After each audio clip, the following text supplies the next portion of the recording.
something serious. They both run to the rooftop, where Sakuya admits that he became his friend only this year, and all the memories of them being childhood friends were implanted in his mind. Mahiru tells him that it doesn't matter because he really was his friend, but Sakuya jumps off the rooftop to avoid him. Mahiru jumps right after him. He grabs his collar and then summons his flying broom just as they are about to hit the ground. He tells Sakuya that it doesn't matter that he is a vampire because he is still his friend. He quickly loses balance after that, and they both crash into the nearby forest. They laugh about Mahiru's strange powers that he can't even control yet, but then Sakuya starts crying, saying that he wanted to live these happy moments for a bit longer. He tells Mahiru that when he was young and blamed himself for his sister's death, Tsubaki was the one who consoled him and told him that it was not his fault. He promised that he would come for him when it all ends, and he delivered on his promise and came for him when he was on his deathbed. Sakuya says that Tsubaki was the only one who helped him and didn't lie to him, so he will do anything for him. Mahiru realizes that Tsubaki's influence in Sakuya's life was just like his uncle's influence in his, and he immediately tells his friend that he will stop Tsubaki's violent spree. Sakuya thanks him, but tells him that it is enough. He cannot be with him and everyone else any longer, and just as he exchanges a fist bump with Mahiru, he vanishes. He runs as far as he can from Mahiru, recalling how he was the first person who stretched out a hand of friendship towards him. Sakuya cries, thanking Mahiru for being his friend and letting him have a happy year in high school. Meanwhile, Mahiru is frustrated at his own weakness, and he turns to Kuro, who was hiding behind a tree, and tells him that he wants to be stronger. Soon after that, Mahiru gets a letter that he finds quite hard to open, so he hands it over to Kuro. Kuro, however, decides to crush the letter the moment he sees the seal on it. The next day, he takes Kuro to school and immediately increases his popularity rating among girls. On their way home, they come across a nighttime festival and decide to enjoy it.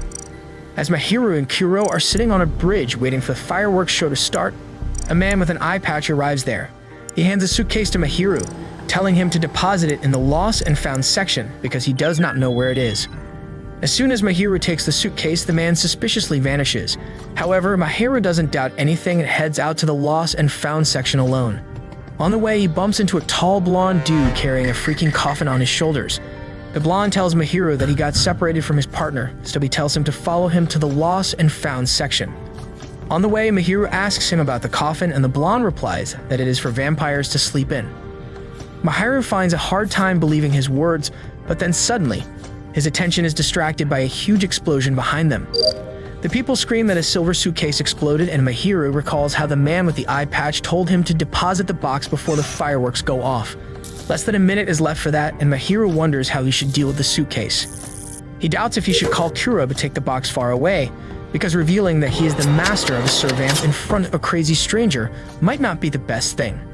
However, he decides to trust in the blonde and summons Kuro in front of him. Mahiru feeds him some blood, and Kuro picks him up and leaps high in the air. He throws the box as high as he can, and Mahiru panics because it might not explode in the sky, but after it falls to the ground. He jinxed himself because the explosive suitcase really fell to the ground before exploding, but then the blonde boy came to his rescue. He catches the suitcase in his coffin and lets it explode within it. Mahiru and Kuro are stunned and ask the blonde who he is. He replies that he is Tetsu, the heir of a hot springs inn. Suddenly, a trembling voice comes from inside the coffin, asking Tetsu how he could throw a bomb inside the coffin when he was still there. As a burned-up bat comes out and falls on the ground, Kuro immediately recognizes him as the Servamp of Pride. Tetsu has given him the name Hugh, and with a bit of blood, the Servamp is perfectly fine again. He cannot stop his old chatterbox and talks about how he met Tetsu in a hot spring inn and how the world has been thrown into chaos while Kuro was wandering on his own. Hugh says that the explosion today was definitely the work of Tsubaki and his minions. He tells Mahiru that they should stay in contact and help each other in times of need, but also warns him that Tsubaki is not the only threat to them right now. Later, as Mahiru and Kuro return to their home, the door is suddenly open, and someone yanks Mahiru inside, leaving Kuro behind. Kuro realizes that some nasty people are behind it, and they immediately open the door again and point a magic gun at him, while another guy in a straitjacket jumps on top of him. Mahiru is taken to a strange facility where a scientist named Tsuyuki greets him. He informs him that right now they are at the headquarters of C3, a neutral party between humans and vampires. He claims to be Mahiru's ally and says that they brought him here just to talk with him peacefully. Tsuyuki asks Mahiru to join forces with them to stop Tsubaki, who is a threat to both humans and vampires. While Mahiru thinks it is too sudden, Tsuyuki tries to convince him that they are on the same side and have the same goal. so there should be no problem. He states that Kuro knows the C3 quite well, and can tell Mahiru everything he wants to know about them. He claims that they must work together to destroy all of Tsubaki's minions.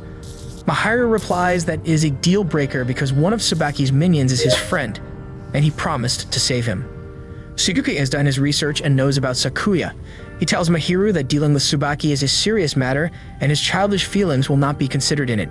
Mahiru refuses to work with boring adults like him, and Tsuyuki says that he respects his decision. However, he is a total snake when it comes down to business and reveals that there are 52 doors in this room and only one leads to the exit. He tells Mahiru to hurry and find it or he will never see his servamp again, because right now Kuro is dealing with the most talented vampire hunter team in C3. Mahiru runs to find an exit, but the first door he takes leads him back to where he started from.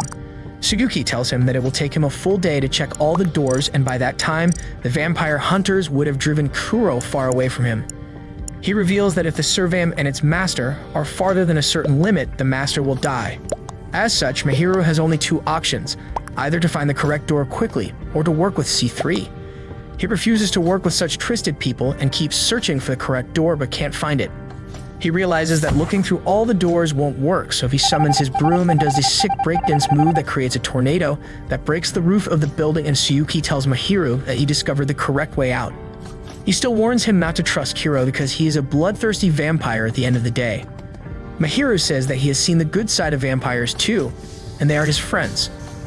Tsuyuki is left speechless by his native words, and he lets Mahiru go without resistance. Around the same time, Kuro is under attack by the three people from earlier. He barely dodges dark spikes erupting from the ground, but then the guy in the straitjacket charges at him. Kuro dodges some of his kicks, but then gets hit in the face and tossed away. They corner him and tell him that if he came to them when they sent the letter, things wouldn't have to get hard like this. Kuro keeps on running while dodging gunshots and reaches the riverside.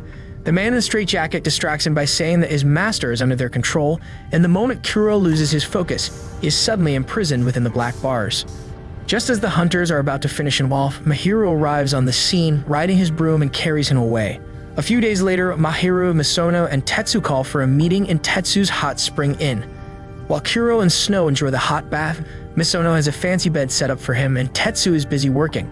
Mahiru is frustrated because no one is taking their strategy meeting seriously. He and Misono meet up by the vending machine later and count the various things they don't know about the servamps and Tsubaki. Mahiru thinks that the master of the servamp of envy might be able to tell them something because he seemed quite knowledgeable. Misono shoots down his idea, claiming that they should not trust that man and that they will be fine on their own. Later, Hugh comes flying in with some fresh information about a dangerous person roaming around the city. Mahiru and Kuro head out to find him, and they learn from Hugh's minion that their target is a man in black clothes with a pair of wings on his back. They immediately spot him, and despite Kuro's warning that the man seems dangerous, Mahiru decides to stalk him. He spots the man carrying a hedgehog in a cage, and the PTA activist within Mahiru wakes up, and he decides to save the poor animal. He runs after the winged man, and just as he turns around the corner, he finds the man waiting for him. He asks him if he is an angel or a demon, and Mahiru doesn't understand what he means. The man then uses his power and suddenly summons a magical piano. He starts playing a melody that makes Kuro's body heavy and brings him down to his knees. The man declares that he is a demon and instantly charges towards him. He sends Kuro flying with a kick and then follows him to kick him higher and higher. Mahiru summons his broom and flies to the rooftop, where the strange man is about to stomp on Kuro. He stops his attack and allows Kuro to drink his blood to regain strength. Mahiru asks the man why he is hurting his partner and then asks him to release the poor hedgehog in his cage. The man obliges, and as soon as he opens the cage, the hedgehog turns into another servamp, who introduces himself as Law, the servamp of greed. He is hyperactive and says that the man with him is his master named Licht, who has the delusion that he is an angel. Licht gets irritated by his constant babbling and kicks him out of his sight, claiming that he hates him because he is also a demon. Law can't stop fawning over his toxic and abusive master, who keeps on beating him down. Mahiru is irritated by their weird behavior, but he is glad that he found another ally to fight against Tsubaki. Law tells him that he is mistaken, and that they are not his allies. On top of that, they don't even need allies because Kuro, who is the eldest of the vampires, can finish everything in an instant if he decides to. He says that he has not forgiven him for what he did when the 7 vampires assembled the last time. Kuro and Law give each other death stares, and Mahiru realizes that there is some dark history between them. He separates them before introducing himself to Law and then asking him to help them. Law refuses, takes a good look at Mahiru, and remarks that his eldest brother's master is quite ordinary before running away. Mahiru returns to the hot spring and he is shocked to see Licht on TV as a genius pianist from Europe. He tells everyone that he is the master of the Servamp of Greed, and Q already pities the boy. He reveals that Law kills its master when he gets bored of them, and it is better to not get involved with him. Despite his warning, Mahiru heads to Licht's concert. He stalks the exit, searching for a chance to enter the hall when the guards are distracted. However, a kind-hearted music enthusiast spots him and decides to take him along to the hall to show another program as a treat. On the way, Mahiru spots the man with the eye patch who handed him the explosive suitcase and realizes that Tsubaki is targeting Licht, so he runs to the hall where Licht's program is being held. In the hall, Law is enjoying his master's music performance when suddenly, the entire audience attacks him. They are all the minions of Tsubaki, and Law was anticipating that. He faces everyone alone, and by the time Mahiru enters the hall, there are nothing but dead bodies left in there. He is shocked at the vampire's strength and thinks that he took it too far. Licht suddenly stops his performance because people are talking, and Law asks him why he is not thanking him for dealing with all the enemies. Licht just kicks him, but Law appears right behind him and kicks him into the wall. Mahiru is worried about him, but Law assures him that the masters of servants are tougher than ordinary humans. He then asks Mahiru to stop trying to recruit him and let Kuro finish everything. Mahiru claims that Kuro can't do it alone, and Law gets annoyed by him.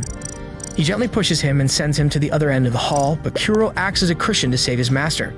Law just laughs at them and then decides to tell Mahiru the backstory of the 7 servamps. A long time ago, there were 7 vampire siblings who lived in peace until one day they received a letter from an organization called C3. The letter asked them to kill a specific person, and the 7 vampires opted to decide their response democratically. Greed, gluttony, and wrath were against it, while pride, envy, and lust were in favor of killing that person. Since it was a tie, they turned to their eldest brother, the Servamp of Sloth. Just as Law is about to reveal what he decided, Kuro is overcome with rage and murderous intent. He releases his power as Law laughs at him, asking how badly he wants to hide his mistakes from his master. He draws his sword in response, and the 2 servamps start fighting it out on the stage. Mahiru decides to solve it by himself and summons his broom. He calls out to Kuro, and the deranged expression on his face catches him off guard. Suddenly, Licht recovers from his injuries and breaks the fight between Kuro and Law before pinning Law to the ground. He grabs Mahiru's broom, bends it, and staples Kuro to the wall with it. He declares that they are all too destructive, and the only thing they should do now is listen to his performance. Licht summons his piano and starts playing a sad song that brings intense memories back to the listener, forcing them to cry. While Mahiru recalls the moments he spent with his mother and starts crying, Law growls on the floor because he sees someone he is desperately trying to forget. On the other hand, Kuro has frozen, his pupils dilated as a horrific memory he has been trying to suppress returns to him. Law cannot take it any longer, so he decides to attack Licht, who is ready to counterattack. Just then, the door opens and the man who brought Mahiru in comes there. He sends a whale mascot to defuse the situation, and the whale bops Law and Licht's heads to get them to stop. Law is not happy with the man and the whale mascot, who is his minion. Mahiru rushes to free Kuro, but finds that he has completely lost it. Suddenly, he hears a sound and turns around to see one of Tsubaki's surviving minions in the open. She apologizes and begs to be let go, but Law decides to finish her. Mahiru holds his hand, telling him to stop because there is no need to kill someone who doesn't even have the intention to fight. Law gives up because he doesn't want to bother with a nameless mob character anyway. He walks out, and then Mahiru approaches the man from before, who introduces himself as Kran's Licht's manager. They decide to let Tsubaki's minion live, and Mahiru decides to take her to his friends for the time being. Kuro follows him, still shrouded in darkness. On the other hand, Law is trying to calm his anger by watching silly TikTok videos when suddenly Tsubaki appears right behind him. He freaks out upon seeing him, and Tsubaki gives him a creepy grin as he draws his weapon. Meanwhile, Mahiru returns to the Hot Spring Inn, and Misono is furious at him for taking action by himself. He says there could be dangerous consequences, but at least he managed to capture one of Tsubaki's minions alive. Misono wants to restrain the minion named Lilac because he doesn't trust her. When Mahiru tries to object, he tells him that the girl might be pretending to be weak when, in fact, she could be strong and dangerous. Tetsu and Hugh decide to interrogate her to find out the location of Tsubaki's base, but Mahiru stops them. He believes that if Tsubaki learns that Lilac is here, he will come here to save her. Misono finds it hard to believe, but Mahiru thinks that the first time he met Tsubaki, he came to rescue Belkia from him. Also, he recalls how much Sakuya respected Tsubaki, so he has a feeling that he will come. Mahiru asks Kuro to tell him what he thinks about the matter, but Kuro just leaves the inn. Mahiru follows him and asks what is wrong with him. Kuro turns around and his gaze is enough to tell Mahiru that he is not in his right mind. He realizes that ever since Law mentioned the story of their past, the lazy vampire has been off his game. He wants to ask him more about the story with C3 and if he agreed to kill the person they wanted him to. Just as he starts the question, he feels Kuro melting and transforming into something straight out of nightmares. Mahiru shivers from fear as the menacing form of Kuro stares at him. He gathers all his courage to ask him to come back with him, and Kuro obeys. He transforms into his cat form and follows Mahiru silently to the inn. Later, Mahiru sits for a chat with Lilac, who wants to know why he is so kind to him when she is an enemy. Mahiru replies that he doesn't consider Tsubaki his enemy in general and thinks that he is just someone he needs to stop. Lilac thinks that Mahiru is quite naive and tells him that while the weaker minions of Tsubaki don't want to fight, he should beware of Hagen, who is Tsubaki's right-hand man and also the strongest and most dangerous one of them all. The next day, Mahiru wakes up early and looks around to find Kuro sleeping in a dark corner. He suddenly gets a call from Lick's manager, who asks him if he has seen Law anywhere. He informs Mahiru that Law has not been seen since last night, and because of that, Lick has been getting weaker and more exhausted with each passing moment. Licht is also searching for Law because only that can help him recover his strength, but then a middle-aged redhead appears right behind him. Licht realizes he is dangerous and gets away from him, but is not fast enough, and gets injured in his head. The redhead is Hagen, Tsubaki's right-hand man, and he claims that his boss is not happy because of what Law did to his dear minions last night. He declares that to make things even, he will have to put Licht through hell. Licht tries to fight back but gets seriously injured by Hagen, who keeps on fooling around during the battle and even asks his opponent for a match. When Licht tries to attack him while he is distracted, he easily dodges him before delivering another wound to his arm. Hagen snaps his fingers, and the wound starts burning with a red flame that he uses to light his smoke. He then tells Licht that right now his servamp is lying under Tsubaki's sandals, utterly defeated. Licht replies that he doesn't care about the god and hedgehog, but he won't lose to a mere redhead. Hagen replies that it is a shame to kill a talented pianist like him and unleashes his red flames once again, creating a huge fire tornado. It is big enough for Mahiru to spot it from a distance, and he wants to go and see the fight instantly. He tells Kuro to get ready to fight, but he asks him to call others for backup first. Mahiru tells him there is no time to be lazy, and despite his hesitation, Kuro has no choice but to follow his master. They arrive on time just as Hagen is about to finish Licht.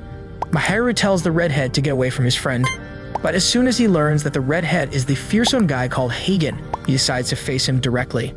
He summons Kuro to fight, but immediately, Kuro is overwhelmed by the darkness inside him, and he loses his connection with Mahiru. He begins melting into a black liquid, and soon all that darkness condenses into a black crystal ball. Mahiru can't understand what is happening, and as he picks up the crystal ball with trembling hands, he wonders if this is Kuro. Hagen is also curious about this, and he walks towards Mahiru, who decides to summon his broom to defend himself. To his surprise, the broom also enters the black crystal ball, leaving him defenseless.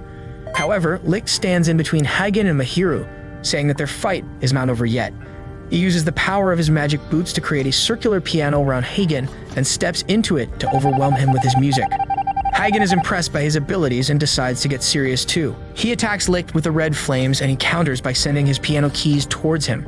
As they keep on fighting with each other among the music and the flames, Mahiru can only watch them dumbfounded. He feels like a useless clown who came to help but instead became a burden to Licht. Licht keeps on talking to him between the fights and tells Mahiru that he should let go of his doubts and do what he wants to do. Soon the fight ends and Licht loses quite badly. Hagen picks him up and decides to take him alive to Tsubaki, but then Mahiru runs towards him, asking him to let his friend go. Hagen suddenly appears right next to him and gives him a finger flick that stuns him and keeps him in his place. Only after Hagen leaves, Misono and Tetsu arrive at the scene. They are shocked to learn that Kuro has turned into the black ball, but their vampires can feel his energy from within the ball. Mahiru blames himself for not listening to Kuro's advice and heading in without waiting for backup, but Misono tells him that they still had a chance. He found a cell phone nearby, and judging by the keychain that looks like Belkia, it certainly belongs to someone on Tsubaki's side. His guess is right, and Tsubaki instantly calls them, saying that this phone belongs to Hagen and he would want it back. Misono replies that he will trade it with him for Law and Licht, who are kidnapped by him right now. Tsubaki is amused at his audacity and says that it is not an iPhone that he will pay that much for, but Misono tells him that they have one of his minions as hostage too. He asks Tsubaki to return the Servamp of Greed and his master soon without further harm, and he can get the phone and the minion back. Tsubaki just laughs at him and says that he will not hurt the two people, but he might keep them apart. He cuts the call with that and thinks that he needs to change his plans a bit now. Mahiru and his friends call for another meeting immediately, and they think that they have until midnight to find and unite Licht with Law. On top of that, Misono tells Mahiru that he is out this time because he is useless without his Servamp and weapon. They leave the room to plan things, and Mahiru begins to fiddle with the black ball, wondering what happened to Kuro. He realizes that he was being carried by Kuro all this time, and he needs to grow stronger if he wants to be of any help to anyone. He starts crying, apologizing to Kuro for dumping all the heavy lifting on him and failing to help when things got tough on him. Kuro suddenly responds from within the crystal ball, telling Mahiru that he has had enough of his bitching and complaining. He appears as a miniature version inside the ball and states that he does not know what is happening to him, but he is not able to get out of the ball. Mahiru promises to get him out at all costs, but Kuro tells him not to bother with it because he is enjoying the solitude where he doesn't have to deal with bothersome people anymore. Mahiru calls Misono and Tetsu to show them that Kuro is recovering inside the ball, but they cannot see or hear him at all. Tetsu immediately gets an idea and decides to cut open the ball to get Kuro out of it. Mahiru stops him, saying that it is not right to free his partner this way. He declares that, as Kuro's master, it is his responsibility to free him, so he takes the saw in his hand and tries to cut open the ball. Naturally, using brute force doesn't work. Soon, a guest arrives at the inn, and it turns out to be Licht's manager, Kranz, and the whale mascot. He is depressed when he learns that both Licht and Law have been kidnapped by Tsubaki, and Mahiru apologizes because he made things worse when he went to help. Kranz decides to join in on the rescue plan and tells them that the whale mascot is quite good at fighting, while he also has a way to help them. He takes out a water gun and then puts a drop of water on Hugh's hand, which instantly stuns him. Kranz says that the gun is filled with holy water and can slow vampires greatly, and he often uses it to calm down Law when he is throwing a tantrum. Mahiru asks where he got it from, and he replies that he got it from a peculiar antique dealer. It turns out to be the master of the Servamp of Envy, and Mahiru decides that he can at least try to ask him for help. Thinking about the antique dealer brings some horrible memories of abandonment back to Misono, and he tells Mahiru that they cannot trust the man. However, Snow manages to convince him that there is no other choice right now. They go their separate ways, and Mahiru takes the train to go to the antique dealer's shop, when suddenly Tsubaki appears right next to him in his fox form. Mahiru is startled as Tsubaki expresses his disappointment that his minion is not with him. The black fox suddenly starts oozing a black smoke cloud, and Mahiru jumps out of the moving train just as an explosion takes place. However, all that was an illusion, and Mahiru realizes it only after he is lying on the platform. He realizes that Tsubaki is already on the move, so he needs to hurry and reach the antique dealer. Mahiru soon reaches his shop, but as soon as he opens the door, he is greeted by a mad scientist who has melted the head of a Barbie doll and created juice out of it. Mahiru stumbles down in shock, and when the mad scientist notices him, he asks who the hell he is. He leads Mahiru inside the shop, which is filled with strange off-brand general-use items. Mahiru asks the mad scientist about the antique dealer and learns that he is out of the store right now. Mahiru then introduces himself, but the scientist gets every syllable of his name wrong despite remembering that he is the master of the Servamp of Sloth.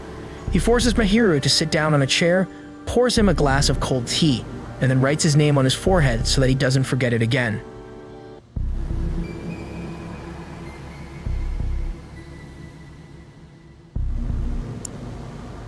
The crazy man then introduces himself as Johan, a researcher specializing in vampires. Suddenly, the antique dealer appears there and hits Johan with a punch in the gut for melting the head of his dear doll. He then turns towards Mahiru and welcomes him into his shop. He introduces himself as Miku, and thanks him for taking good care of his younger brother, Misono. Mahiru is shocked as he learns that Misono is actually Miku's brother, but now he understands his reactions towards him. Before he can ask Miku to explain things, Johan grabs him and asks him to introduce him to the Servamp of Sloth. Mahiru shows that Kuro has turned into a ball, and Johan finds it beyond exciting. He leads Mahiru towards the mirror, which is actually a secret door that sends him into the mad scientist's secret lab, where he has become his new experiment subject. He collects data about his height, weight, and medical conditions, but Mahiru asks him to research Kuro rather than him. Miku asks him what he plans to do once Kuro is back to normal. He wants to know if Mahiru can properly break Tsubaki this time. Mahiru asks why they use the term break rather than kill for vampires, and Miku explains that vampires are immortal, so they cannot be killed. However, the minions of vampires can be killed if their servamp drinks their blood. As for servamps, they are formed when a human gives them a name and an object. Mahiru recalls that he gave Kuro a bell when he first met him as a cat. Meiku says that the object is what connects servamps to their master, and once they destroy it, the servamp is considered broken. Mahiru says that he just wants to know how to turn Kuro back to normal, but neither Meiku nor Johan have any idea about it. Mahiru asks Johan why he is so eager about researching vampires, and he begins his long monologue about how war has created progress in each era. He has heard stories about how Kuro won every battle he fought, and he wants him to use his full power to defeat Tsubaki this time. Mahiru tells him that he doesn't need Kuro's power, but he needs him as a friend first. Johan says he has no interest in such sentimental things, but there is one thing Mahiru can try to do to return Kuro to normal. He gives him a beaker full of tea, and just as Mahiru takes a sip, he collapses. Johan laughs as he reveals that the tea contained a medicine that allows a master to enter the mind of their servant directly. He tells Mahiru to settle things with Kuro there and share the results of this experiment with him. Soon, Mahiru finds himself drifting in darkness before he sees the sight of Kuro's bell. On the other hand, Misono has used his bottomless wealth to hire a geoguesser to examine a few pictures on Hagen's phone. The geoguesser deduces the exact location of Tsubaki and his crew, who were staying in a 5-star hotel. Misono thinks that the distance between the hotel's top floor and basement is enough to keep Licht and Law at an unsafe distance from each other. He also thinks that Tsubaki and Hagen must be guarding them there and decides to launch an all-out attack in the evening. As the evening arrives, Tsubaki receives a call from them and leaves for the location they called him to. He receives real-time information about Tsubaki's movements from his minions, while Misono and Tetsu are disguised and ready to infiltrate the hotel. Kranz acts like a rich tourist and rizzes up the receptionist, and learns that Tsubaki is most likely on the 41st floor. He gives Misono the keycard to access a room on the same floor. Misono contacts Tetsu and tells him to be ready while he boards the elevator, but then suddenly, Sakuya arrives there. Misono is nervous that he will be found out despite his disguise, and he is correct. Sakuya has identified him, and he tells Misono that he pressed the button to go to the 41st floor, but points out that it is at the bottom of the list. Misono panics as he realizes the truth, and then Sakuya hits the emergency stop button, stopping the elevator. The elevator enters free fall, and Misono throws off his disguise because he realizes there is no point in it now. He wonders if Licht and Wall have already been moved from this place, but then rules that option out because Sakuya won't be here to stop them in that case. Misono tells Tetsu to take the stairs and reach the top, while he faces Sakuya here. The elevator hits the bottom, and Misono finds that he is at basement No. 5. He recalls the strategy meeting where they guessed that Hagen must be protecting one of the hostages, while the other minions of Tsubaki would protect the other one. Misono wants to defeat them all, even though Snow is not specialized in combat. However, as the door to the elevator opens, he finds that the basement is completely empty. Suddenly, Sakuya summons a magic chainsaw and slowly pushes Misono and Snow out of the elevator. He says that the plan Misono and others made was wrong from the beginning because they didn't even understand how Tsubaki's brain works. He reveals that they were missiled from the beginning, and Tsubaki's goal in kidnapping Wall was not to harm him. Instead, he used him as bait to lure Hugh, the servant of pride, so that they could crush him. Sakuya attacks Misono with his chainsaw, and he can only dodge. He knows that winning in a straight fight is difficult, so he decides to taunt Sakuya. He tells him that Mahiru still considers trash like him to be his friend while he works for a crazy man like Tsubaki. His taunts work, and Sakuya yells that no one understands the true motive of Tsubaki. He claims that Tsubaki is looking for the key to something without knowing what it is. The true goal remains a mystery even for most of his minions, and Misono realizes that Tsubaki is not aiming for a simple war between vampires. In the meantime, Hugh and Tetsu have reached the top floor, where Hagen and other minions of Tsubaki have gathered to face them. Kun believes that the hostages are just past them, and despite the greater number of their opponents, he is confident that he and Tetsu can win. Meanwhile, Tsubaki has arrived in a forest according to the call, and he is not pleased when he is greeted by 5 guys in whale costumes. The blue whale mascot curses Tsubaki and demands that he return Wall and Licht to them, or he will get his ass whooped. Tsubaki mocks the grumpy voice that doesn't suit the cuteness of the mascot and shows the keys that lead to the room of their servant and master. He then asks where his minion is, and the blue whale says that she is within one of those mascots. He leaps at Tsubaki to steal the keys, and he just dodges him without attacking and jumps on a tree because attacking recklessly might accidentally injure his minion as well. Suddenly, another one of the mascots uproots the whole tree he is standing on and tries to hit Tsubaki when he jumps away. The other whale mascots also attack him, but Tsubaki is a slippery son of a bitch and evades all their attacks easily. He claims that since there is a chance that his minion is here, he cannot run away from this place. He tries to feel up the blue whale, but the mascot costume is too thick to judge if there are two people inside it. Tsubaki laughs, saying that it is amusing to play hide and seek with whales in a forest, and then uses his power to make it rain out of a clear sky again as he gives the mascots a mean grin. On the other hand, Mahiru finds himself in Kuro's mind, which looks like a desert with red sand. He sees the creepy cat that gave him his weapon and asks Kuro's location. The creepy cat tells him that Kuro doesn't want to see him, but Mahiru doesn't believe its words. He focuses, hears the sound of the bell, and follows it as he walks in circles. He falls face first soon and finds that the sound of the bell is actually coming from underneath the sand. Mahiru decides to get creative, and he cuts through the sand to reveal an underwater staircase. He dives into the water and comes out on the other end. He takes the stairs going down and soon arrives at a room. As soon as the door opens, Mahiru is transported to an old memory belonging to Kuro. It is from the meeting when the 7 servamps were gathered to discuss if they should take the killing assignment given to them by C3. The vampires were divided into 2 factions about killing the person who was actually the genius creator of the 7 servamps. While pride, envy, and lust believed that he was too powerful and dangerous to be left alive, gluttony, wrath, and greed believed that it was stupid to kill him when he had done nothing wrong yet. They turned to Kuro for his decision, and he declared that he would kill the person himself. Law lost his mind at this and grabbed Kuro's collar, asking if he would kill the human who was like their parent.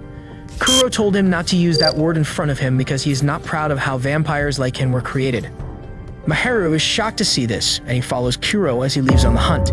He follows his memories as Kuro walks into a traditional Japanese house and meets his creator. Suddenly, black thorny vines erupt from the ground and stop Mahiru from seeing or hearing anything else. He strains to be free of them, but as Kuro attacks his creator, the vines cover Mahiru's eyes tightly to the point he starts bleeding. Kuro tells him that he doesn't want him to see the most shameful act of his existence, and the scene quickly changes to the after effects of the assassination.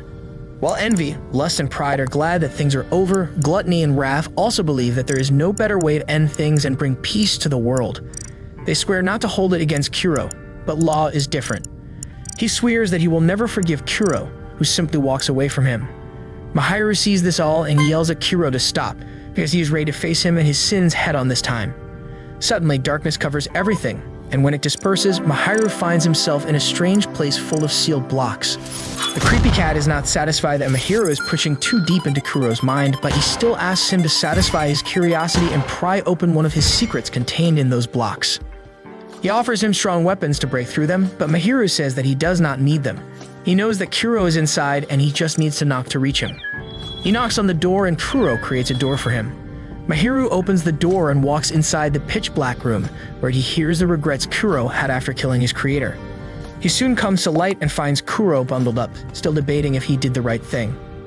He wants someone to tell him that he was not wrong, and Mahiru yells that he was indeed wrong.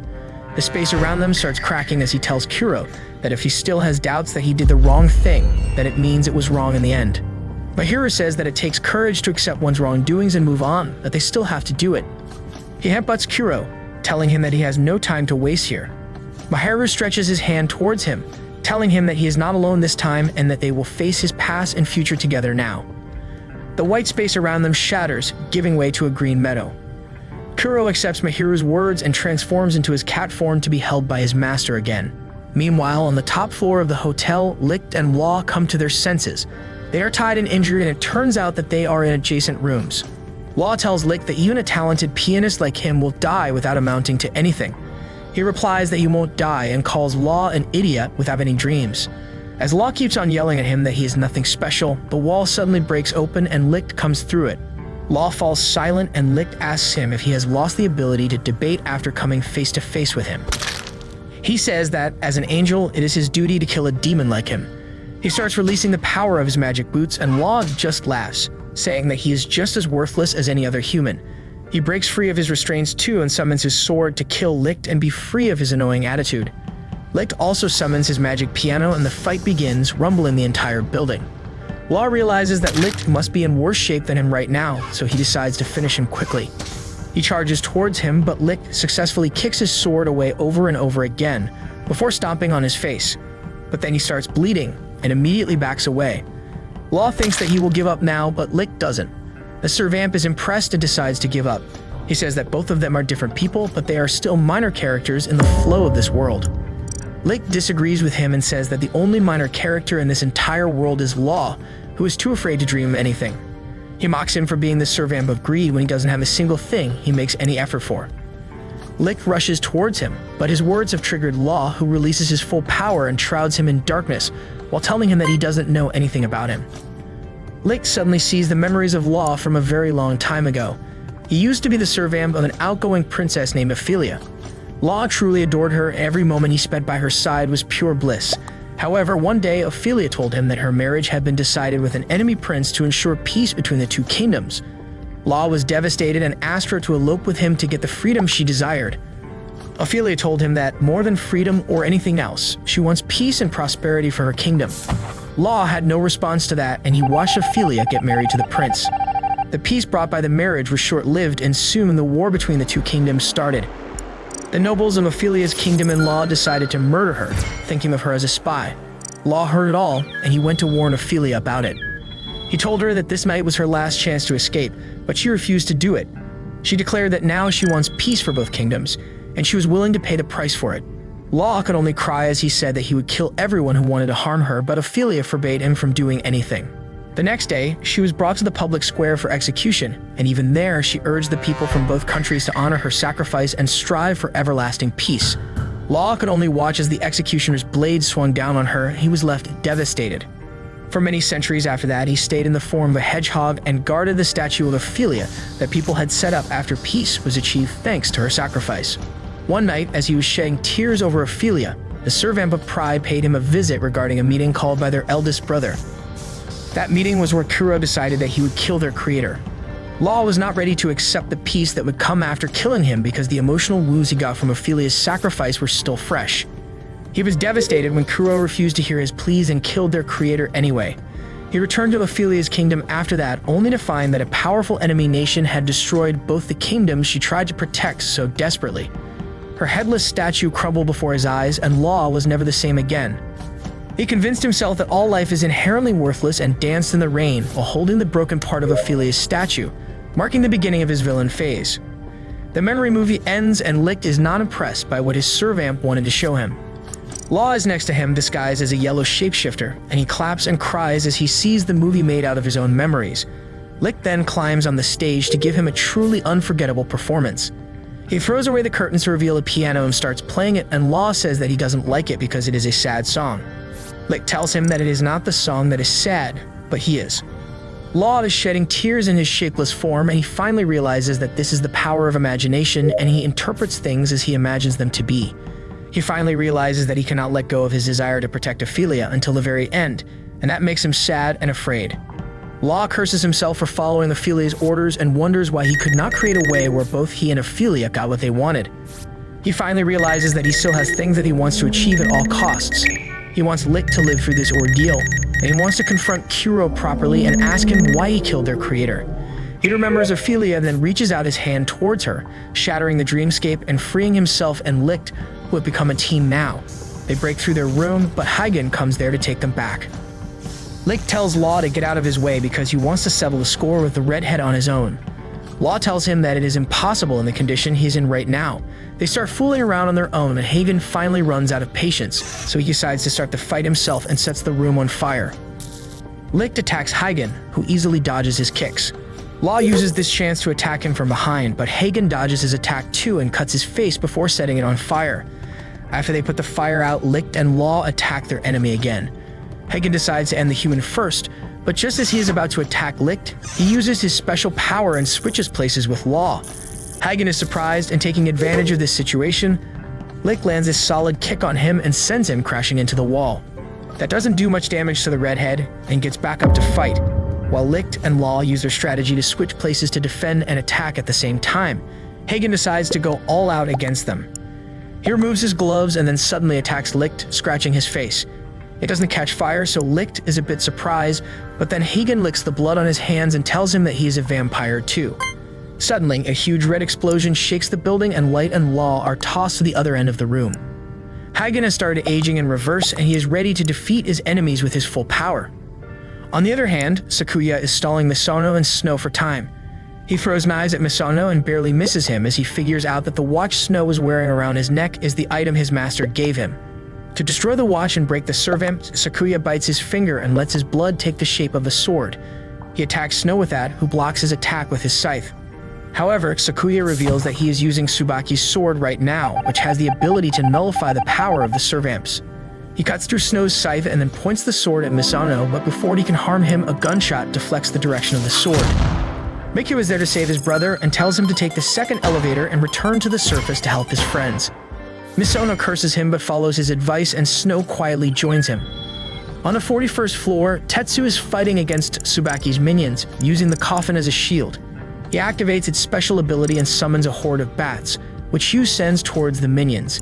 He is pleased with his work, but the eye patch guy attacks him out of nowhere, distracting him and allowing Belkia to trap him in his mystery cabinet. Belkia laughs as he uses his special ability and makes Hugh vanish, leaving only his smoking pipe behind. Misono arrives at the scene just then and asks Belkia to tell him where he sent Hugh. He laughs and tells him to worry about himself now. Misono then learns that Hagen went upstairs to fight the Greed Pair.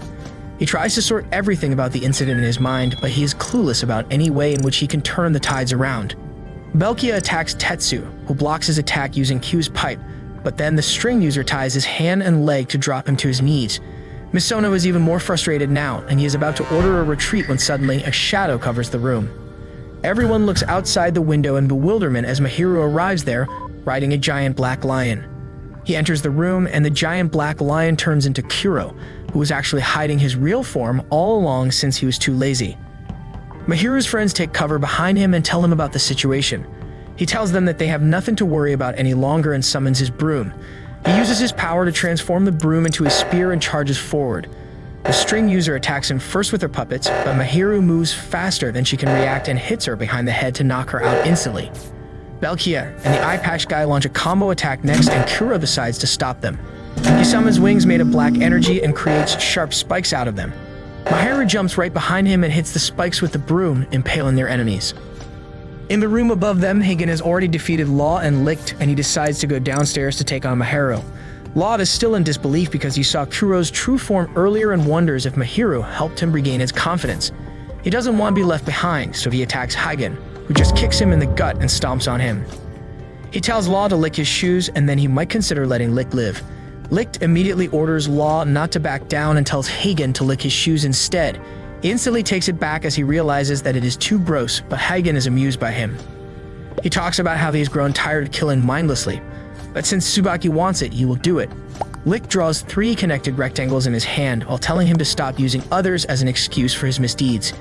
He presses the rectangle, and suddenly Hagen feels his whole body vibrating to the beats of a piano. He realizes that Licht used his blood to convert his body into his instrument and unleashes a red flame that covers the entire room. Licht quickly summons his magic piano and tells Law to help him. The Servamp realizes that he must do something grand to match his ambitious and cool master, so he covers Hagen's flames and puts him in a trance. He takes Hagen to the theater inside his mind, where he challenges him to a one-on-one duel. Hagen rushes towards him and dodges his sword's first attack, but then it suddenly turns into 1,000 spikes that stab him everywhere. Law reminds him that he is a hedgehog at the end of the day, and as Hagen falls to the ground, they return to the real world. Both Law and Licht fall to the ground, completely exhausted. Soon Mahiru and others reach the room to save them, but Licht gets up and confidently tells him that an angel like him needs no saving. He collapses immediately after that, and Mahiru supports him as he takes him down. He thinks that their group has succeeded in their mission of rescuing Licht and Law, but Q is missing now. Mahiru then asks where Lilac is, and Tetsu opens the coffin to reveal that she was hidden inside, and they trick Tsubaki into thinking that she was among the whale mascots. With that, Mahiru tells Kuro to sort things out with his brother, and he approaches Law to thank him. Kuro says that Law was the only one who never forgave him, and that is why he was able to face his regrets. Law feels embarrassed and relieved on hearing that, and he thanks Mahiru for making it possible. Everyone starts getting along well, forgetting their past, when suddenly, Lilac snatches the name tag, which is the item Licht gave to Law. She tells Law that he doesn't deserve to be so happy when he killed all her friends, and she can avenge them by breaking him. Mahiru remembers what Miku told him about Servamps being broken if the item their master gave them is destroyed. He asks Lilac not to take any hasty action, but she tells him that despite his kindness, she is still loyal to her dead friends and will destroy the necklace to avenge them. Suddenly, Tsubaki appears behind her. He says that he is glad to see Lilac safe and asks her to hand over the necklace to him. He is quite amazed to learn that Law and his master defeated Hygen, and even Kuro is back in his original form, but that is just what he wanted. Tsubaki tosses the namdig in his hand as he walks towards the window. Lake wants to fight him, but Law stops him because he could not defeat Tsubaki earlier, and right now, they are already past their limit. He asks Kuro to defeat him for them, and he affirms. Tetsu suddenly asks him what happened to Hugh, and Tsubaki shows him an identical mystery cabinet to the one Belkia used to make him disappear. He reveals that Belkia sent Hugh to him, and he finished him off in the forest.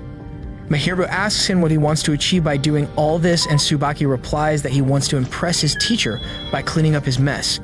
He walks towards Mahiru with red flowers dropping from his sleeve before they take the shape of an arm. Tsubaki says that he is the only way in the world to kill a servant.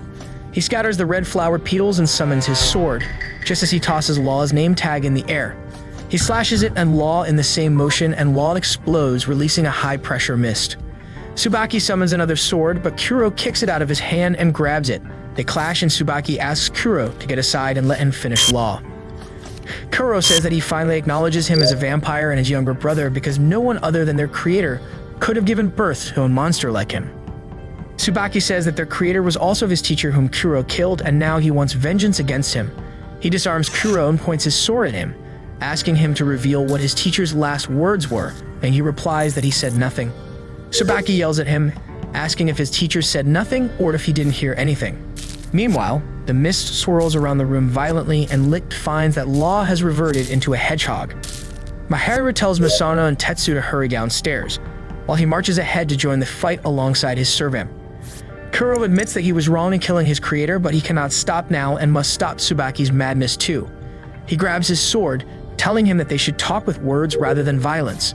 However, the sword cuts his hand, and Tsubaki tells him that his words have no meaning here. Kuro suddenly sees distorted visions of his creator and Tsubaki merged into one, telling him to become just like them. Tsubaki then laughs, saying that he will destroy this flawed world, and absorbs all the mist released from Law's body. He uses the power he gained from the mist and makes it rain red magic blades all over the city while laughing like a madman. Kuro approaches him, determined to solve everything by talking. Tsubaki points his swords towards him, but he deflects them and touches his shoulder. Tsubaki stabs him with his magic swords, but Kuro doesn't let go. He wants to talk about the wrong things he did and the wrong things Tsubaki is doing now.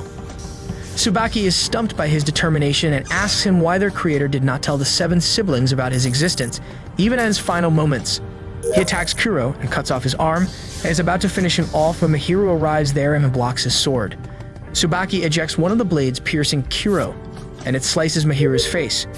Kuro is furious at this, and as Tsubaki tries to attack his master again, he transforms into the giant black lion, destroying the building in the process. Tsubaki keeps attacking Kuro with his red blades, and he just deflects them. Kuro then stomps on him, and as Tsubaki laughs while asking him if he killed their creator like this too, he starts giving into his rage. Mahiru tells him to not kill Tsubaki at any cost, and he sees a chance in this situation. He controls his sword and sends it towards Mahiru, but out of nowhere Sakuya appears before him and gets stabbed by the sword to protect his friend. He tells Mahiru that he could not choose his side till the end, and Tsubaki just laughs at him. Kuro wants to kill him for sure this time, but Mahiru stops him once again. He stands in between Kuro and Tsubaki, and then suddenly, Tsubaki's body starts resonating with him. A gap opens in his heart, and in response to that, Mahiru's broom turns into a key. He plunges the key into Tsubaki's heart because that is the simple and logical thing to do, and he opens the door to some forbidden memories. Mahiru sees Tsubaki's life history, from the death of his parents to his rebirth as a vampire, and his doubt about being accepted by his elder siblings. He respected and adored his creator and was devastated when Kuro killed him. He lost his mind that day, saved everyone he could from the verge of dying, and turned them into his minions. Mahiru realizes the reason behind his actions now, but Tsubaki spots him in his memories and attacks him. They come out of the memories just then, but Kuro stops Tsubaki's attack from reaching Mahiru. Mahiru feeds Kuro his blood, giving him a power boost, and they charge towards Tsubaki while deflecting his red blades. And then, instead of attacking Tsubaki, Mahiru just hugs him. Tsubaki cannot process it and loses his reason to fight, followed by the disappearance of his red blades. Moments later, Mahiru joins his friends at the evacuation center, while Tsubaki heals the injured Sakuya using his power on the roof of a nearby building. He tells Sakuya to listen to his final request, which is to tell all the minions to forget about him and live their lives freely. He gives him a smile, saying that he has some personal matters to attend to. Soon after that, everyone returns to their normal lives. Tetsu resumes working at his inn. Licht is recovering from his injuries, Misono is having meetings with his dad, Tsubaki's minions are in C3's jail, and Mahiru is back at school, living a simple life with his vampire friend.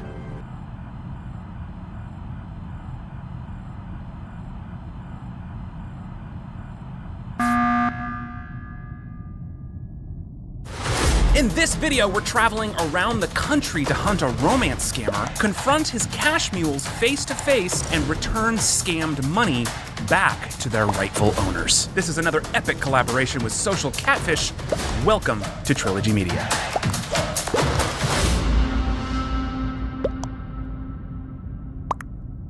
This video you're about to see is unlike any that we have ever done in our years of hunting scammers right here on this channel. Not only do we get the rare opportunity to return stolen money back to the hands of not one, but two scam victims, but we're also hunting a romance scammer out of Nigeria that has stolen well over $1 million. We've got his location, we've stopped his money in its tracks, and we've located 4 separate cash mules that have been unknowingly assisting his fraud. In this video, we're visiting Sacramento, Houston, and Boston. We're about to return cash that was stolen out of the hands of victims, and we're putting a stop to this scammer's entire operation. We recently dropped a video on this channel about a scam victim named Alan from Kansas City. He's an 84-year-old war veteran who was scammed out of over $300,000 in a romance scam. Alan thought he was in a relationship with this woman. Her name is Lissa. The first time she got in contact, she reached out to me. But in reality, these pictures were stolen, and Alan was being swindled by a romance scammer that we tracked to Nigeria. I have not sent any money directly to her. She's got agents here in the States that I would send the money to. When she can release the money, then she would pay back any money that I've lent her, basically, to try to get her out of there. And I believe her. I've sent her approximately $330,000. Alan's entire story was a very emotional case to investigate, because not only was the scammer putting financial strain on Alan and his family, but it quite literally was tearing his family apart. It was actually Alan's son, Sean, that reached out to us initially. My relationship with Sean is fairly strained. He has not allowed me to see my 2 granddaughters. So he's under conservatorship right now. He's still trying to go around them as much as he can. He doesn't realize all the turmoil he's caused in our family. As far as I'm concerned, conservatorship is a bunch of bullshit. And it was only after he had already put a conservatorship over his father that we traveled to Kansas City to present our evidence to Alan in hopes of opening his eyes. I was physically attacked by him. It's the truth. You don't like to face that. Sean, please. Okay. Yeah, but it's real shit.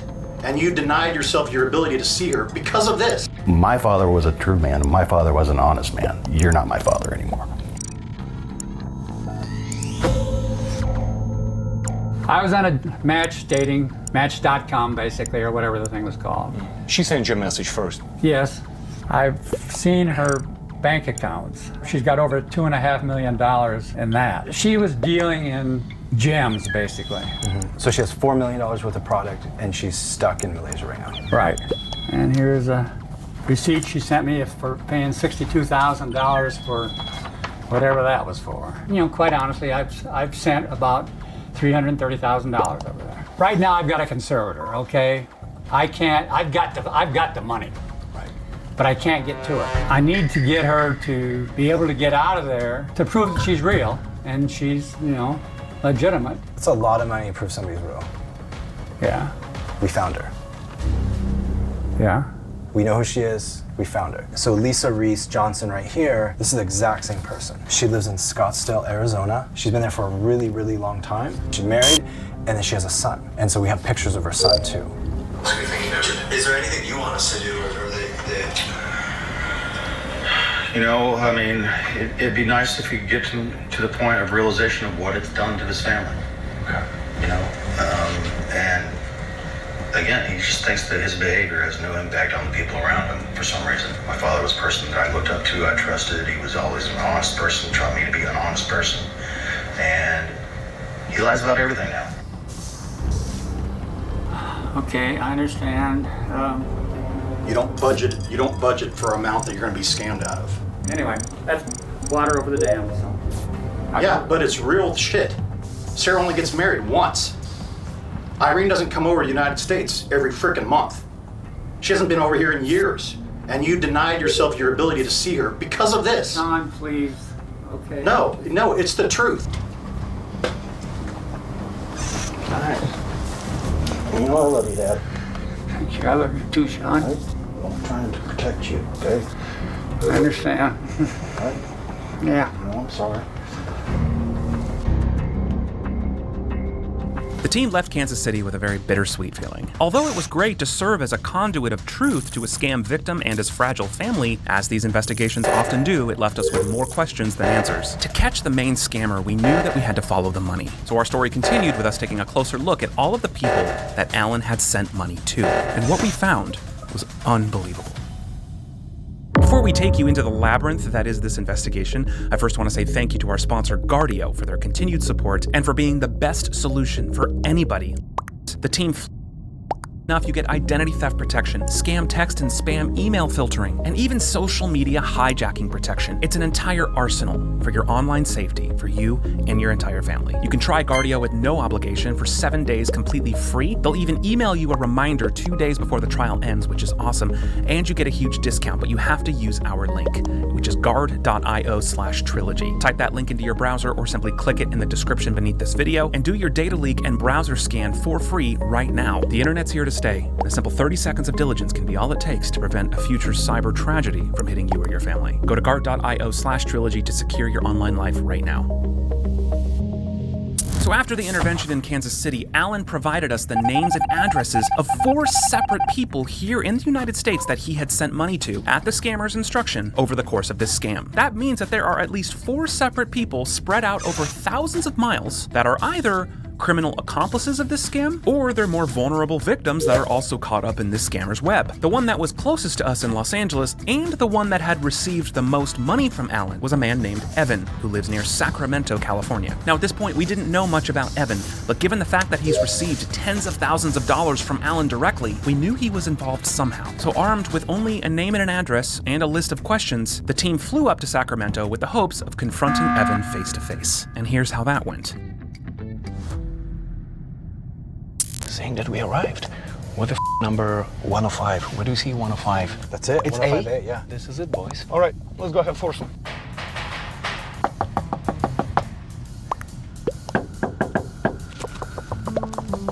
Hello? Oh, that's a dog.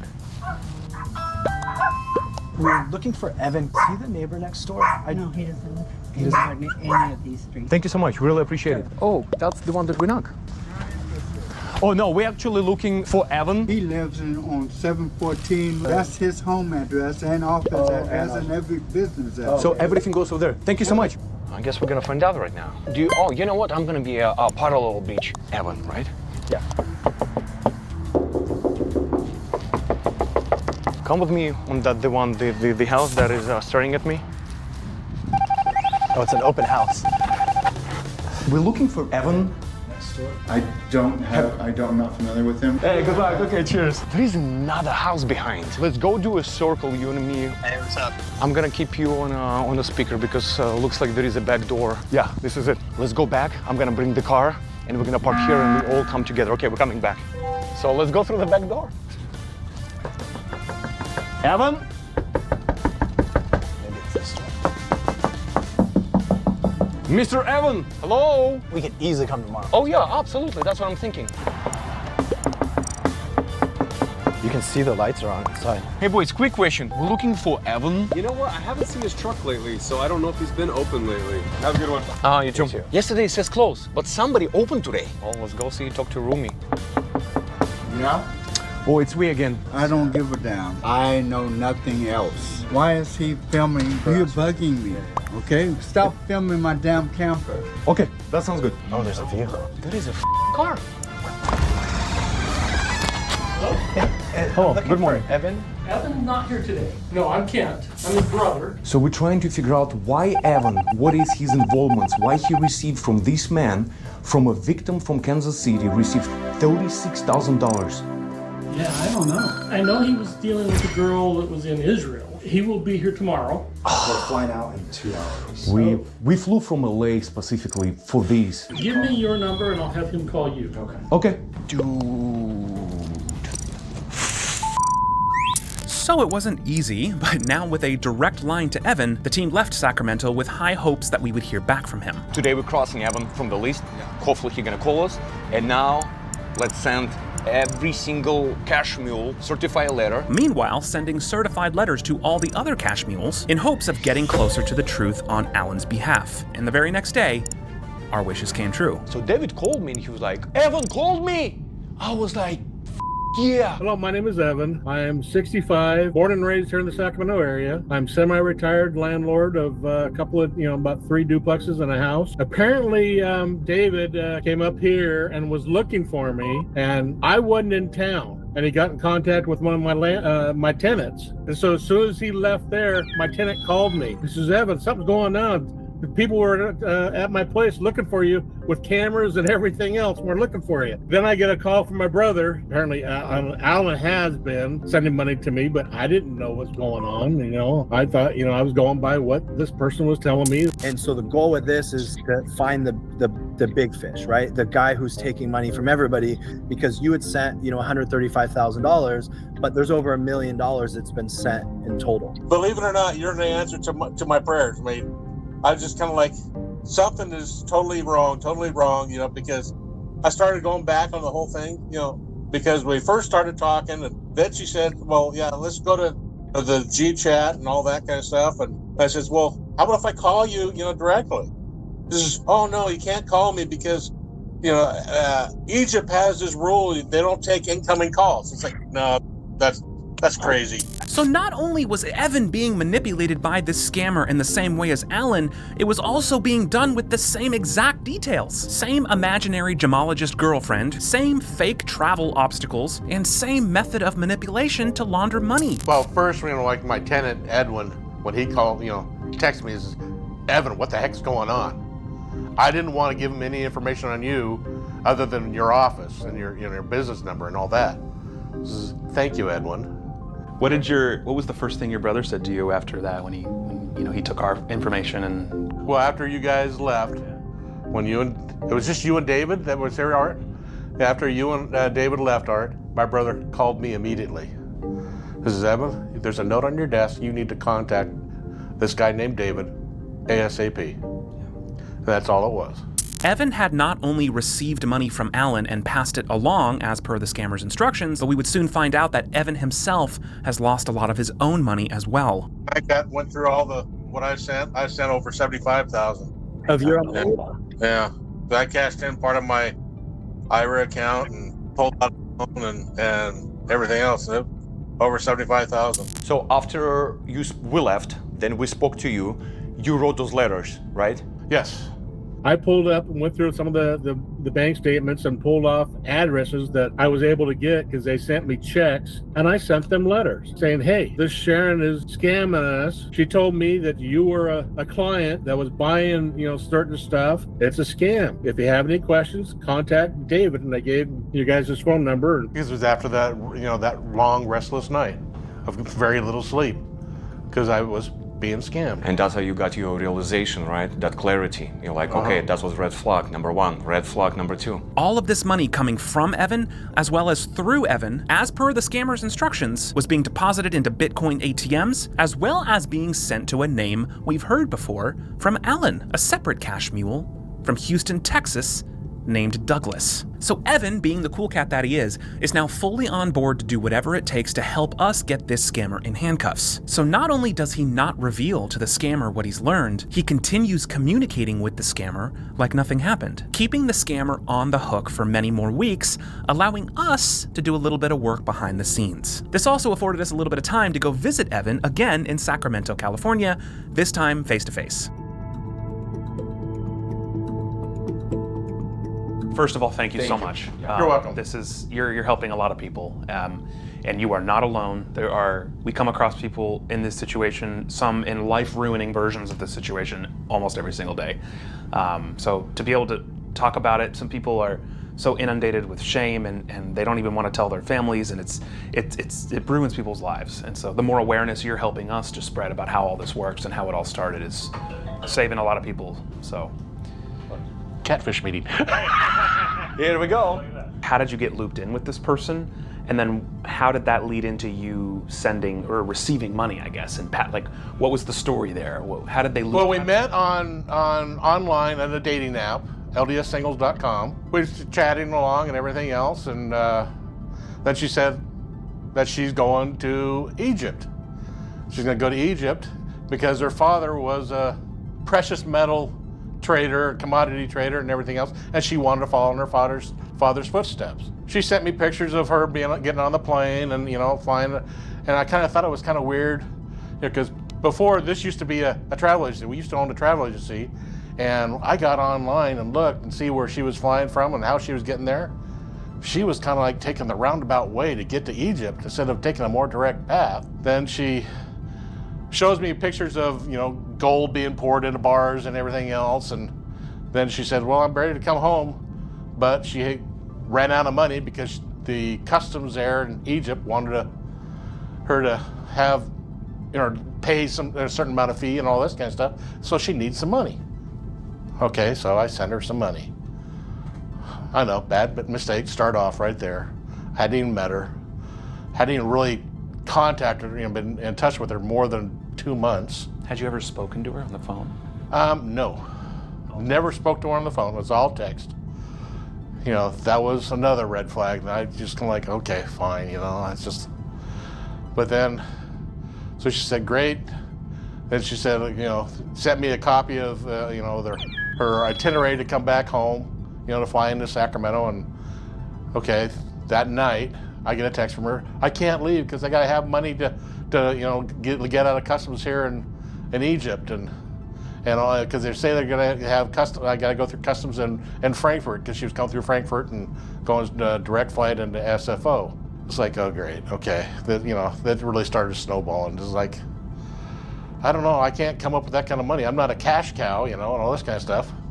But I did come up with a couple of $1,000 more. I can't remember, you know, I can't remember the exact figures, but all in all, it's been over $75,000. I mean, I know I cashed in some of my 401k, and, you know, I know it's. So did you said you noticed those red flags kind of early on? They were. No, after David, you know, I kind of went back and started looking back, and even some of the pictures that she sent me, you know, I could see that they were photoshopped and everything else. It's like, I'm an idiot, you know, but I was a sucker in love. No, you're not an idiot. Okay. These people are professional. No, an idiot is different than, you know, somebody totally different. These people are professional manipulators. Yeah. So you don't need to blame yourself at all. You know, I do. I know, and that happens often, but that doesn't mean it's your fault. I know it's not my fault, You have no but shame. I do. You don't need to feel shame for this at all. These people are the horrible people. Yeah, I realize that. And that's why after, you know, I talked with David, I felt guilty. I could not sleep that night. And I woke up the next morning, and that's when I came in and I looked up all the addresses of all the people that sent me money, because I was being her mule. Can you talk about how that started? Like, how did it trans? Well, she was telling me that she has other people that could get me money.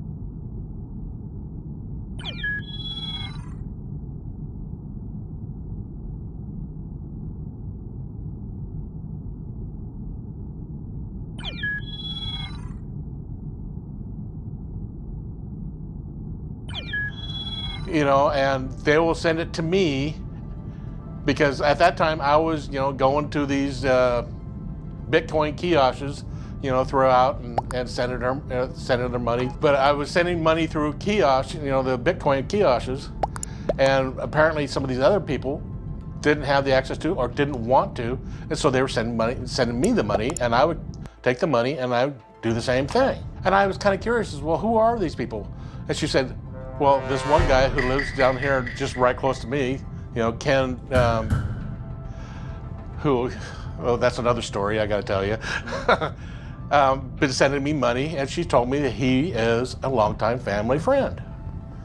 Says, okay, fine, you know. So he started sending me money, so I was sending the money back to her, and then I was getting money from apparently Alan, but I didn't know Alan, and I never got his address or anything like that, so I couldn't, do that. But a couple other people from Massachusetts and other places back east, so I got their addresses, and I wrote a letter to each and every one of them, send it, and I told them all about David and gave them the number and everything else, and said, hey, get in touch with David. We're being scammed. I'm sorry, but she gave me the spiel that either you're a longtime family friend or you're a client that is buying raw opals or opals to send back to you. This is what she told me. But I know it's not true. If you have any other thing you want to call and talk to me about, or you want to call and talk to David, great. At that time, I didn't get back any notice at all from anybody. Me being who I am, being a landlord and everything else, when she gave me an address, I looked up on Google and found out it was an apartment complex. So I called the apartment complex and asked them, do you have record of this person being there? I want to get, information. Was she a good tenant? And, blah, blah, blah, blah, blah. And they said, we have no record of her at all. And not only that, we don't even have that unit number here. We don't even have that building number here. Wow. And that was all after I talked with David. Because then I told David that, and it's like, why didn't I do that before? But like I told you, I was blinded. Have you been married before? Yes, I was married. That's another story. We won't get into that one, but I was married for almost 22 years, a day short of my 22nd anniversary. That's when she, told me she was leaving, which hurt. But, no, it's hard to find, other women my age. And so that's why I got on these dating apps. And not that I didn't give up. I did get back on a dating app. I have met somebody else. That's why I told David I'm going up to Oregon next week, because I'm going up to meet her. Yes. That's amazing. And I, Congratulations. And I told her, it's like, before everything's going, I want to meet you. I want to, I didn't tell her why or anything like that, because I really don't want her to know that part. It's great that you didn't give up. Even you got hurt big time. You still like, you know what? Yeah, it was like just one rotten tomato. They got me from the beginning. But you know what? Money, listen, it's I know it's hurt, and financially being like, you're gonna be okay. Oh, I know that, Art. I know that. Thank you. I know that. I mean, and you have a support system, at least through us, no matter what. Well, I know that with you guys, but I have it through my church too. Good. And I have it with my family, my brother. That's great. That's really important. Even my kids. They know about it now? Not totally. I don't want to go that way out with them. My brother's the only one that really knows. And I can trust my brother. I want to give him a hug. Yeah. No, I immediately saw it in his face. Give him a hug for us when you see him again. He opened up gate like, okay, show me what you have. We like, can we get contact information, cell phone of your brother, Evan? And he said, no. But I can take your number. He was like very protective, respectful. So after collecting a bunch of information from Evan, we were then able to do a much deeper dive into Douglas from Houston. Evan sent tens of thousands of dollars to Douglas over the course of the scam. Some of it was his own money, and a lot of it was Alan's money. After the first of the year, apparently the state of California made a new law saying they can't use send more than $1,000 a day through these, Bitcoin kiosks. And at that time I got, I think it was $130,000 or something like that from somebody that was doing it. And I told him, I can't do it because I'm not going to come to the kiosk that many times every single day because I've got a life to live. And that's when she told me to send the money to this Douglas guy, at the time who was in Utah, but is now in Houston. So I sent, at first sent the money to him, and that's after, the day after I sent the money is when you guys contacted me. It's like, dang it, why not a day sooner, you guys? How much money do you think you've moved in total, if you had to guess? I never kept track of that kind of stuff. I was keeping track of what I was sending. Which was, in total, how much do you think? It was almost $79,000. I don't know, my brain is fried, So our next course of action was to find a way to connect with Douglas. But we didn't want the scammer to know that we were onto him and slowly chipping away at his pool of cash mules. Thankfully, since Evan was still stringing the scammer along, the scammer gave us a perfect opportunity to do just that. Evan received another request from the scammer to send money. He was instructed to send $5,000 in cash to Douglas in Houston, Texas. So we prepared a package. David took a quick trip to the bank and got $5,000 in cash, and then made a little cell phone recording of that money being packaged up. He then sent that video to Evan, who then would send it to the scammer as proof that the money was on its way. I was thinking it was gonna be